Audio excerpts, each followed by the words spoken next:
comenta que assim, essa linguagem neutra, essa pauta, às vezes, do racismo, da igualdade de gênero, dessas supostas fake news, eles não são um problema real, assim, do mundo, né?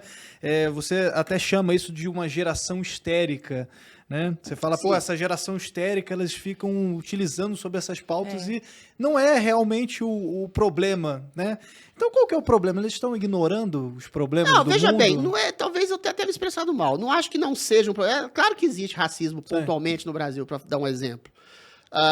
Não é uma coisa estruturante da sociedade inteira, senão o país não seria miscigenado. Mas a galera claro tá que existe preocupada preconceito. com linguagem neutra. É claro que pessoas existem transexuais que têm transfobia, que têm homofobia. O problema é o exagero caricatural que se coloca para criminalizar toda a sociedade. Existe racismo no Brasil, então ele é estrutural, está permeado em todas as relações humanas. Existe homofobia, então todas as pessoas são homofóbicas. A mesma coisa que falar, existe assassinato no Brasil, então todos são responsáveis pelo assassinato de todo mundo. Você tira a culpa individual e coletiviza, estabelece uma cultura de criminalidade, e aí você pode eliminar quem é o seu inimigo social, cultural e político. E aí, completando a sua questão, a gente, por exemplo, está vivendo uma guerra. Sim. Uma guerra concreta Sim. de países que não estão nem aí para essas pautas identitárias, histéricas, exageradas e caricatas, como elas são colocadas, como Rússia e China, que querem simplesmente solapar valores essenciais, históricos da humanidade, como a democracia, a liberdade de expressão. E aí eles invadem lá. E o que acontece com o Ocidente? O Ocidente, com essas pautas de racismo, falso nazismo, transgênero, banheiro, linguagem não binária, esses ecohisterismos que sempre vão apontar para o fim do mundo, que há 40 anos não acontece nada do que eles preveem.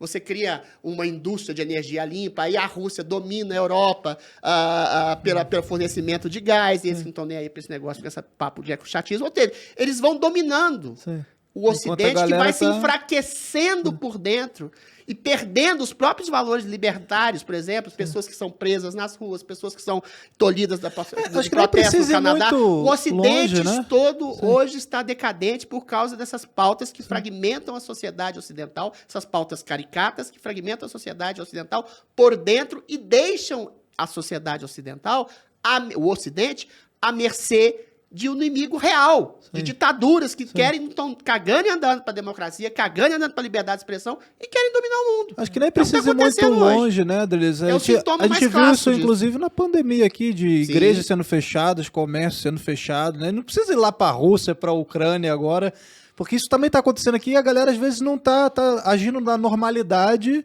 né, e pensando só nesses outros pormenores, né? Pois é, mas é isso que é assustador, Arthur. É quando eu estou falando de ditaduras da Rússia e da China que querem dominar o mundo e impor uma agenda totalitária. Mas as ditaduras daqui, inclusive. É isso que eu ia falar. Quando o Ocidente, eles podem dizer assim, de maneira... O Talibã, o chefe do Talibã, riu, porque o chefe do Talibã está no Twitter. O Donald Trump não está no Twitter.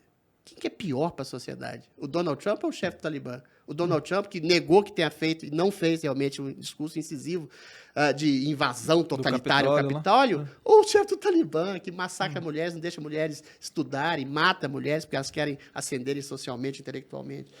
Existe uma contradição muito grande aí. E aí, quando você vê que os valores ocidentais de democracia e liberdade, quando pessoas são cerceadas do direito de ir e vir, do direito de trabalho, direitos constitucionalmente lavrados na Constituição brasileira, por exemplo, o sujeito é livre para trabalhar, para não ter que depender exclusivamente do Estado, para empreender, para colher o fruto do seu trabalho, ou seja, um valor liberal clássico, inamovível, um valor absolutamente incontestável. Quando esses valores incontestáveis são colocados em jogo por falsa segurança sanitária em relação ao isolamento social, que deixava transporte cheio, que as pessoas contaminavam as pessoas dentro de casa, e que esse isolamento social foi contestado pela própria voz da ciência, pelo Instituto John Hopkins, e as pessoas esquecem que várias vezes voltava, né? Que estão sendo tolhidas na sua liberdade mais simples, liberdade de se expressar, liberdade de contestar um tipo de vacinação que pode ter algum tipo de sintoma colateral lá na frente, não quer dizer que você seja contra a vacina, de contestar o isolamento social, de querer garantir os seus direitos de trabalho, não ter que depender do Estado. Quando isso tudo é contestado em nome de uma falsa segurança sanitária,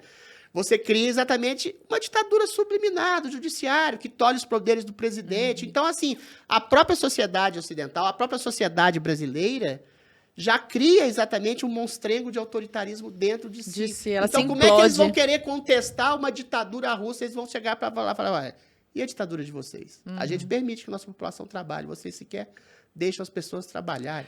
Ou seja, o Ocidente enfraquecido por essas próprias pautas identitárias, malucas, sanitárias, que querem fazer um controle da população em nome de um bem-estar social que nunca chega. Mais próximo do que isso é o comunismo.